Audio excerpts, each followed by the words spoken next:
Good evening, or good whenever you're watching this. Not too long ago I did a little Q&A session to celebrate passing 200,000 subscribers. One question I was not able to answer at the time was, what are your top 10 tube stations? What's your favourite tube station in general is a question I get asked a lot, and I tend to kind of evade answering because, to be honest, I don't know. There are 272 tube stations. They come in many different architectural styles, they fulfill different functions, they are different ages. Narrowing it down to 10 was difficult enough. I made myself some rules. Firstly, only tube stations count. So, for example, I love King's Cross Station, but the bit I love is the National Rail Station.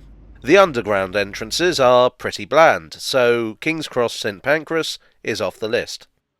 Secondly, I'm basing this on what I like, not where the station is, or how useful it is, or even just how good it is as a station, objectively speaking. Thirdly, I'm trying to avoid too many similar stations, so I can't have, say, only Leslie Green stations from the Piccadilly line. Fourthly, it must still be open as a tube station, so no Aldwych and no Essex Road. Those ground rules in place, here goes. Number 10. Southgate. I like this one because it's Charles Holden's modernist style at its best. By this point he'd perfected the formula, but at the same time it feels like he was having a little fun with it. I love the sort of retro-futuristic look it has with that funny Dalek aerial type thing in the middle. Honestly, there are loads of Holden stations I could have chosen on the Piccadilly line, but I think this one just about tops them all. Number 9. West Brompton.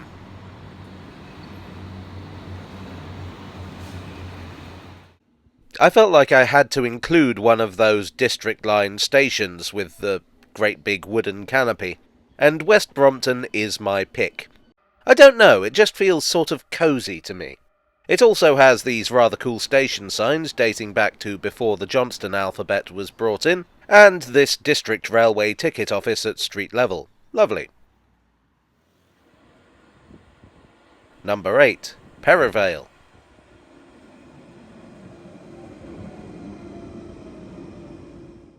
This was the Great Western Railway's attempt to build a modernist tube station, and I have to say I think they did a smashing job.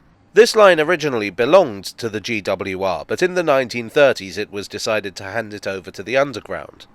As part of this, the GWR had to update the station, and Perivale is what we got. The Underground stations that were actually designed by London Underground at this time were kind of restrained. But the GWR went more experimental with theirs, and I think it's just super. Number 7. Hammersmith. Now I should clarify there are 2 Hammersmith stations, but I'm talking about the one served by the Hammersmith and City and Circle lines. The Hammersmith and City line was built as a joint venture between the Metropolitan Railway and the Great Western Railway, and there are plenty of historical features reflecting that. There's a sort of understated grandeur to it. It's like it's trying to impress passengers, but at the same time, it knows it's not Paddington. Number 6. Barkingside. I could have put several of the stations at the eastern end of the Central line here, but Barkingside, to me, epitomises everything I love about them. It was built by the Great Eastern Railway as a branch line station, and it still feels very much like that. Maybe steam engines with wooden carriages have been replaced by frequent electric tube trains, but with the setting and the architecture it's hard to imagine that you're less than an hour from the City of London. Number 5. Gant Hill. Whoops, another Central Line station. This is another Charles Holden, but what makes it stand out is how unique it is, not just among Holden's designs, but on the entire network. It's a pastiche of the Moscow Metro, and it has this incredible grandeur. Yet at the same time, it's not some major interchange or central location. It's in Gant Hill. You can't get much more suburban.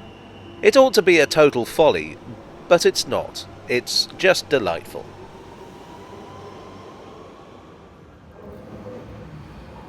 Number 4, Clapham Common.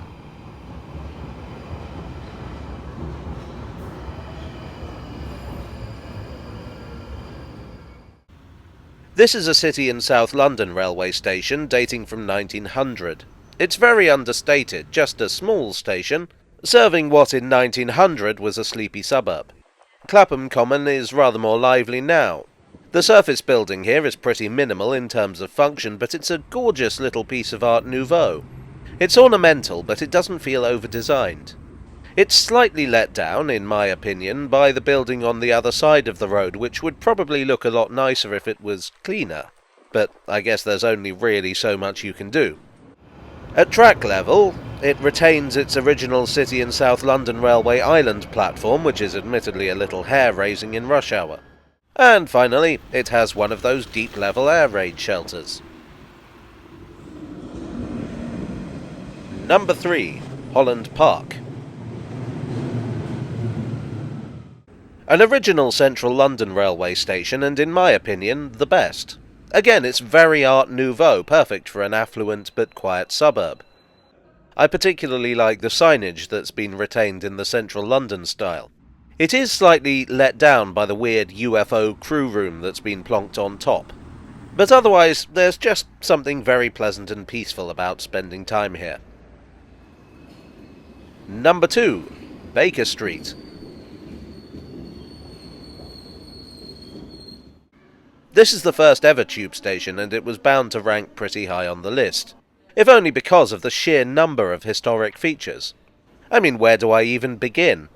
Probably where the Underground did, with the 1863 Metropolitan Railway platforms, complete with smoke vents for the steam locomotives. But there are countless other features of interest. If you're a tube nerd, you could spend all day just looking in and around Baker Street. Now, before I get on to number 1, there are a few honourable mentions that didn't quite make the list. Kennington, with its original City and South London Railway dome. The bustling Earl's Court, which seamlessly combines both the functionality of being a major interchange and the retention of historic features. Uxbridge is perhaps the culmination of Charles Holden's ambitions, and it's a station I like a lot. Basically, it was between this one and Southgate for inclusion on the list, and Southgate won out, purely by being bonkers. Sudbury Town had a similar issue. It's an excellent Holden-type building, but just not as excellent as Southgate. Also, Holden himself didn't like it much, so I'll go with his opinion. Farringdon is one of my favourite stations overall, but I think the reason I like it is as much to do with the Thameslink and Elizabeth line as the Underground. And I actually don't much like the Underground street-level building, so while I wanted to include it, I didn't. Ah, Chesham. I love Chesham so much. It's an adorable little station that doesn't feel like it should be on the Underground at all. If I used it more often, it probably would have made it onto the list. Sorry, Chesham, you got done over good and proper. So, now on to the final entry. Number 1. My favourite tube station is Maida Vale. Maida Vale is another quiet Art Nouveau station built for the Bakerloo line. It looks like a Leslie Green station, but it's not. It was designed by Stanley Heaps following Leslie Green's premature death. And I hate to disrespect Green, but I think Heaps actually adds some flourishes to this station that make it a little prettier than his work. It also has these wonderful mosaic roundels that feel a little OTT for a station of this size, but they work. They convey that sense that you're stepping into a station to catch a train that will convey you to the bustle and glamour of the city. There were lots of stations that could have taken the number 1 spot, but when people ask me which station is my favourite, this is always the one that leaps instantly to mind. Well, I hope you enjoyed this highly opinionated tale from the tube. As I say, it was difficult to pick 10 and even harder to put them in order. I suspect if you asked me again next year, I'd say a different set of stations in a different order. Anyway, if you did enjoy the video, then please do hit the like button and perhaps subscribe for more tube station rambling. Also let me know what your favourite station is. Do you think there's a station I should have talked about but didn't? I mean, there's no Leslie Green stations on my list, which kind of surprised me. Have your say in the comments. I would like to thank my donors on Ko-fi and Patreon and here on YouTube for your generous support. You are the funny aerial thing to my round station building. And I'll see you all again very soon for another Tale from the Tube.